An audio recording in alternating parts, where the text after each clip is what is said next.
जो तीरथ का मंत्रिमंडल था वही फिर से उन्होंने शपथ ली है और इस बार सबको कैबिनेट मंत्री बनाया गया है। जो पिछले बार राज्य मंत्री थे वो भी अब कैबिनेट मंत्री हो गए।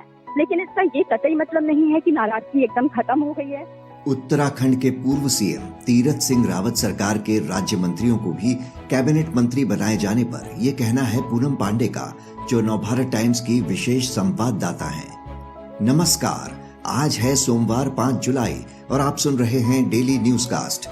पूरी बात सुनते हैं कुछ देर में, उससे पहले एक नजर इस वक्त की बड़ी खबरों पर। देश में रविवार को कोरोना के 43,071 नए मामले, 955 लोगों की मौत। उधर राजधानी दिल्ली में कोविड के एक्टिव मरीजों की संख्या 1000 से भी कम। वहीं ताजिकिस्तान बना नागरिकों के लिए कोरोना वैक्सीन अनिवार्य करने वाला पहला देश। राष्ट्रीय स्वयंसेवक संघ प्रमुख मोहन भागवत ने कहा, सभी भारतीयों का डीएनए एक है, फिर चाहे वे किसी भी धर्म के हों। लोगों में पूजा करने के तरीके के आधार पर नहीं किया जा सकता अंतर। मुसलमानों से बोले, डर के इस चक्र में न फंसें कि भारत में इस्लाम खतरे में है। फ्रांस में राफेल विमान सौदे में हुए कथित भ्रष्टाचार की जांच शुरू होने पर प्रधानमंत्री नरेंद्र मोदी की चुप्पी पर कांग्रेस ने उठाया सवाल। राहुल गांधी ने कहा, जेपीसी जांच के लिए क्यों तैयार नहीं मोदी सरकार। कांग्रेस प्रवक्ता पवन खेड़ा ने भी बोला, केंद्र सरकार पर हमला। कहा, पहली ऐसी सरकार जिसने राष्ट्रीय सुरक्षा को बनाया दोस्तों की जेब भरने का जरिया। पाकिस्तान ने 2008 के मुंबई आतंकी हमले के मास्टरमाइंड हाफिज सईद के लाहौर स्थित घर के नजदीक कुछ दिन पहले हुए बम धमाके के लिए भारतीय खुफिया एजेंसी रॉ को ठहराया जिम्मेदार। धमाके में 3 लोग मारे गए थे जबकि 24 घायल हुए थे। पाकिस्तान के नेशनल सिक्योरिटी एडवाइजर ने कहा, भारत इस मामले से ध्यान हटाने के लिए कर रहा है जम्मू कश्मीर में ड्रोन अटैक का ड्रामा। यूरो 2020 में इंग्लैंड ने यूक्रेन को 4-0 से हराया। इंग्लैंड, डेनमार्क, स्पेन और इटली पहुंचे सेमीफाइनल में, जहां इंग्लैंड का मुकाबला होगा डेनमार्क से।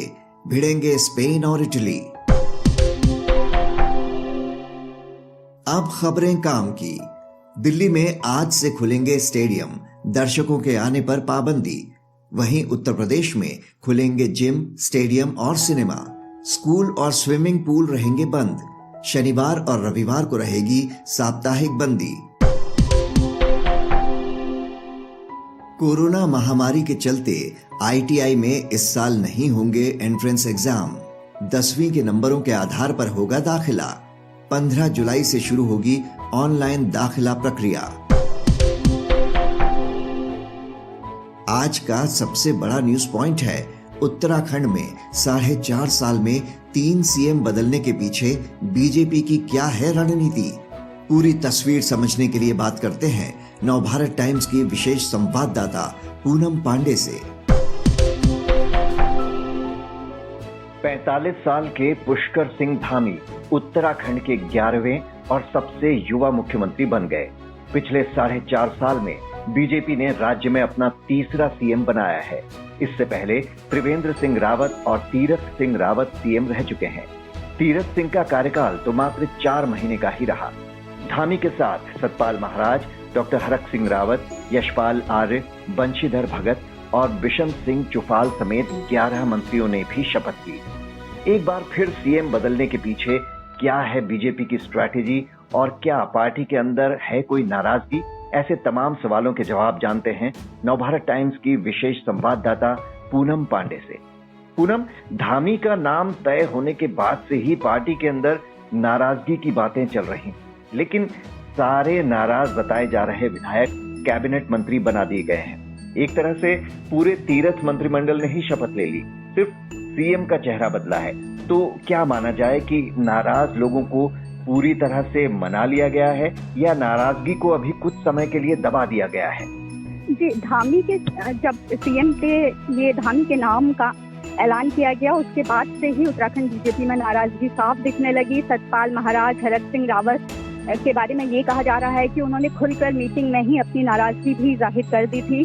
और ये चर्चा भी एक बार होने लगी कि कई विधायक दिल्ली पहुंच गए हैं अपनी नाराजगी जताने और इस्तीफा भी दे सकते हैं। हालांकि ऐसा नहीं हुआ क्योंकि चुनाव को बहुत कम वक्त है। कोई भी विधायक खुलकर बगावत करने से पहले कई बार सोचेगा क्योंकि सभी टिकट के दावेदार भी हैं। हालांकि जो तीरथ का मंत्रिमंडल था वही फिर से उन्होंने शपथ ली है और इस बार सबको कैबिनेट मंत्री बनाया गया है। जो पिछले बार राज्य मंत्री थे वो भी अब कैबिनेट मंत्री हो गए। लेकिन इसका ये कतई मतलब नहीं है कि नाराजगी एकदम खत्म हो गई है। खासकर सतपाल महाराज और हरक सिंह रावत के बारे में ये कहा जा रहा है कि वो लोगों से लगातार बातचीत कर रहे हैं कि राज्य में किस तरीके का माहौल है और चुनाव के नतीजे क्या हो सकते हैं। हो सकता है कि उसके हिसाब से वो अपने आगे का मूव तय करेंगे। ये भी कहा जा रहा है कि वो कांग्रेस में वापसी के बारे में भी सोच रहे हैं। हालांकि उनकी राह इतनी आसान नहीं होगी क्योंकि हरीश रावत उन्हें किसी भी हालत में वापस कांग्रेस में लेने को तैयार नहीं है। तो बगावत खत्म नहीं हुई है, नाराजगी खत्म नहीं हुई है। हालांकि कुछ वक्त के लिए उसको दबा दिया गया है। जी, तो कद्दावर नेताओं को दरकिनार करने से उपजी नाराजगी को दबाने के लिए क्या 2 डिप्टी सीएम बनाए जा सकते हैं, ऐसा कुछ है क्या? जी, 2 डिप्टी सीएम जैसी चर्चा फिलहाल तो नहीं है और अगर ऐसा होता तो शपथ ग्रहण के साथ ही इसका ऐलान शायद हो जाता। सबको कैबिनेट का दर्जा देने का ही मतलब यह है कि अब 2 डिप्टी सीएम जैसी बात नहीं है। सबसे सीनियर नेतृत्व ने सेंट्रल से भी बात की जिन लोगों की नाराजगी थी। धामी खुद सभी सीनियर नेता के घर गए, उनका आशीर्वाद लिया। तो 2 डिप्टी सीएम जैसी चर्चा फिलहाल तो नहीं लग रही है। अनुभव का सवाल उठाया जा रहा है कि 2 बार विधायक रहे धामी, 1 बार भी मंत्री नहीं बने थे। तो अब तक जिन्हें मंत्री लायक ना समझा गया हो उन्हें सीधे सीएम कैसे बना दिया गया? इसके पीछे बीजेपी की कई चीजें हो सकती हैं, कई समीकरणों का ध्यान रखा गया है। अगर हम देखें तो बीजेपी की गढ़वाल में तो मजबूत पकड़ है, लेकिन कुमाऊं में बीजेपी उतनी स्ट्रांग नहीं है। धामी कुमाऊं से आता है और कुमाऊं में भी वो एक तरीके से पहाड़ी और तराई के इलाके यानी मैदानी इलाके दोनों को बैलेंस करते हैं। क्योंकि धामी खुद पिथौरागढ़ जिले से आते हैं जो पहाड़ी जिला है, तो एक तरीके से पहाड़ी वोटर्स को भी खुश किया गया है। दूसरा, उनकी विधानसभा खटीमा है, वो रहते खटीमा में है, तो वो मैदानी एरिया है। हालांकि उत्तराखंड में कई ऐसी सीटें हैं जो हैं तो मैदानी, लेकिन वहाँ पहाड़ी वोटर्स ज्यादा हैं। तो एक तरीके से कुमाऊं में बैलेंस बनाने की भी कोशिश की गई है क्योंकि हरीश रावत जो कांग्रेस के नेता हैं वो कुमाऊं से आते हैं, ठाकुर हैं, और धामी एक तरीके से उन्हें काउंटर करते दिख रहे हैं। ये 4.5 साल में 3 मुख्यमंत्री, आखिर बार बार ये सीएम बदलने के पीछे कोई खास वजह या बीजेपी की कोई अलग रणनीति? जब त्रिवेंद्र सिंह रावत को बदला गया था उस समय तो एक तरीके से मजबूरी थी क्योंकि बीजेपी के विधायक ही बगावत पर उतर आए थे। वो बार बार दिल्ली पहुंचकर केंद्रीय नेतृत्व के सामने अपनी नाराजगी ही जाहिर कर चुके थे और राज्य में भी इस तरीके का माहौल बन गया था कि अगर त्रिवेंद्र सिंह रावत के नेतृत्व में बीजेपी चुनाव लड़ती है तो उसकी मुसीबत बढ़ सकती है। उनकी इमेज राज्य में एक तरीके से बहुत अच्छी नहीं रही थी। तो बीजेपी ने उस वक्त इसलिए ये फैसला लिया कि सीएम बदला जाए। और उस समय भी कई नाम चल रहे थे, सतपाल महाराज भी उस समय दौड़ में थे, धन सिंह रावत का नाम भी चल रहा था, पुष्कर सिंह धामी का नाम भी बीच बीच में कोई ले रहा था। हालांकि तब तीरथ सिंह रावत को चुना गया। तीरथ को चुनने के बाद एक तरीके से तब नाराजगी नहीं थी क्योंकि विधायक किसी भी तरह से बदलाव चाहते थे। वो चाहते थे कि त्रिवेंद्र सिंह रावत के बदले कोई भी बना दिया जाए। और तीरथ सिंह रावत लोकसभा सदस्य के अलावा संगठन की भी जिम्मेदारी संभाल चुके थे, मंत्री रह चुके थे, तो उस तरीके से किसी ने खुलकर नाराजगी उस वक्त जाहिर नहीं की। लेकिन जब तीरथ को बनाया गया तब ये किसी को भी नहीं लग रहा था कि बीजेपी फिर से सीएम बदलेगी। लेकिन वो क्योंकि लोकसभा सदस्य हैं, उन्हें 6 महीने के भीतर विधानसभा का सदस्य बनना होता तीरथ सिंह रावत को, और उन्होंने सल्ट विधानसभा का चुनाव नहीं लड़ा जो उपचुनाव हुआ था। अब तक गंगोत्री का चुनाव वो लड़ सकते थे या हल्द्वानी जो खाली है, लेकिन उत्तराखंड विधानसभा चुनाव में कम वक्त है तो ये भी कहा जा रहा है कि संवैधानिक संकट है और चुनाव नहीं होंगे तो कैसे होगा, इसलिए बीजेपी ने बदला। हालांकि ये डिसाइड करना कि चुनाव होंगे या नहीं चुनाव आयोग का काम है। चुनाव आयोग की तरफ से इस तरीके से कुछ भी नहीं कहा गया था। तो ये कहा जा सकता है कि उपचुनाव नहीं लड़ना चाहती थी बीजेपी, तीरथ सिंह रावत को उपचुनाव नहीं लड़ाना चाहती थी क्योंकि जिस गंगोत्री सीट से उपचुनाव की बात हो रही थी वहाँ कांग्रेस के जो कैंडिडेट थे जो चुनाव हारे थे वो भी काफी मजबूत हैं और गंगोत्री के में हमेशा से एक बार बीजेपी जीतती है, एक बार कांग्रेस जीतती है। तो तीरथ सिंह रावत के बारे में भी ये कहा जा रहा है कि वो खुद भी कॉन्फिडेंट नहीं थे चुनाव लड़ने को लेकर। तो बीजेपी ने एक तरीके से उपचुनाव से बचने के लिए भी ये फैसला लिया। विधानसभा चुनाव में अब ज्यादा समय नहीं बचा है और ये सवाल बीजेपी से वहां भी पूछा जाएगा कि आप ये बार बार सीएम बदल कर क्या संदेश देना चाहते थे। राज्य में इतनी समस्या है, उनके बदले आप ये सीएम बदलते रहे। और एक और बात कि अगर अगली बार भी किसी तरह सत्ता में आ जाती है पार्टी तो क्या फिर एक नया चेहरा होगा सीएम का?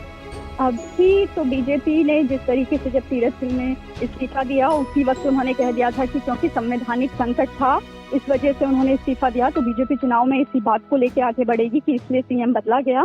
जहां तक नए सीएम की बात है, अगर चुनाव के बाद सीएम उम्मीदवार की बात है, तो ये थोड़ा मुश्किल है कि बीजेपी इसी चेहरे के साथ आगे जाएगी। बीजेपी आमतौर पर यही करती है कि संयुक्त नेतृत्व की बात करती है, और उत्तराखंड में बीजेपी के लिए एक तरीके से मजबूरी भी होगी, क्योंकि वहाँ सीएम पद के इतने दावेदार हैं, सीएम उम्मीदवार बनने को तैयार है। अगर किसी एक का नाम बीजेपी डिसाइड करती है या बीजेपी ये कहती है कि हम धामी के नेतृत्व में ही चुनाव लड़ेंगे, तो बीजेपी के भीतर ही संकट पैदा हो सकता है। नेता बीजेपी को जिताने के बजाय हराने का काम कर सकते हैं, क्योंकि वहाँ बहुत से दावेदार हैं।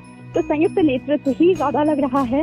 बीजेपी ने जो असम में किया, असम मॉडल उत्तराखंड में अपना सकती है कि जो सिटिंग सीएम है उसके नेतृत्व में लड़के इस तरीके के बयान आ सकते हैं कि ये सब चुनाव के बाद डिसाइड होगा, विधायक तय कर सकते हैं, या मोदी जी के नेतृत्व में हम चुनाव लड़ेंगे।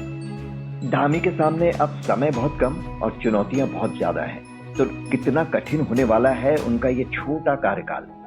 ये चुनौतियां अगर काम की देखें तो इतना वक्त नहीं है कि कोई वो बड़ा काम कर सके।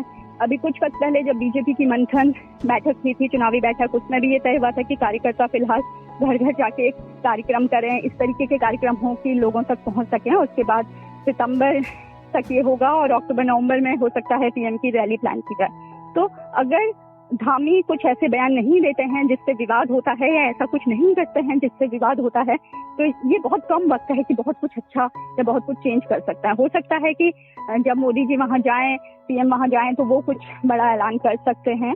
और तो चुनौती बस धामी के सामने यही है कि वो खुद को एक मजबूत नेता के रूप में दिखाएं, कोई विवाद न पैदा हो इस 6 महीने में चुनाव से पहले। जी पूनम, इस जानकारी के लिए आपका शुक्रिया। इस चर्चा के बाद जानेंगे शेयर बाजार के बारे में, लेकिन कहीं जाइएगा नहीं। इसके बाद बुक टॉक में सुनिए जॉर्ज ऑरवेल की प्रसिद्ध किताब 1984 के बारे में, जिसकी काल्पनिक दुनिया में सच बसा है। सुनने के लिए नीचे दिए गए लिंक पर क्लिक करें। अब जानिए शेयर बाजार का हाल। लाल निशान के साथ खुला यूरोपीय बाजार, एशियाई बाजारों में नरमी का रुख। अब इतिहास में आज के दिन के बारे में। 1922 में नीदरलैंड्स में पहली बार हुए आम चुनाव। 1950 में नए कानून के तहत सभी यहूदियों को इजराइल में रहने की दी गई अनुमति। 1994 में जेफ बेजोस ने ई कॉमर्स वेबसाइट अमेज़न की स्थापना की। बात करते हैं मौसम की। मौसम विभाग के अनुसार एक बार फिर सक्रिय हो रहा है दक्षिण पश्चिम मॉनसून। 8 जुलाई से दक्षिण पश्चिम तटीय और पूर्व मध्य भारत में शुरू होगी बारिश। बता दें कि जून के शुरुआती 2.5 हफ्तों में अच्छी बारिश के बाद 19 जून से मॉनसून आगे नहीं बढ़ा है। उत्तर भारत के मैदानी इलाकों में 8 जुलाई से जोर पकड़ेगा मॉनसून। अब बारी सुविचार की। अब्राहम लिंकन ने कहा था, हमेशा ध्यान रखिए कि आपका सफल होने का संकल्प किसी भी और संकल्प से ज्यादा महत्वपूर्ण है। तो ये था आज का डेली न्यूज कास्ट, जिसे आप सुन रहे थे अपने साथी अक्षय शुक्ला के साथ। बने रहिए नवभारत गोल्ड पर। धन्यवाद।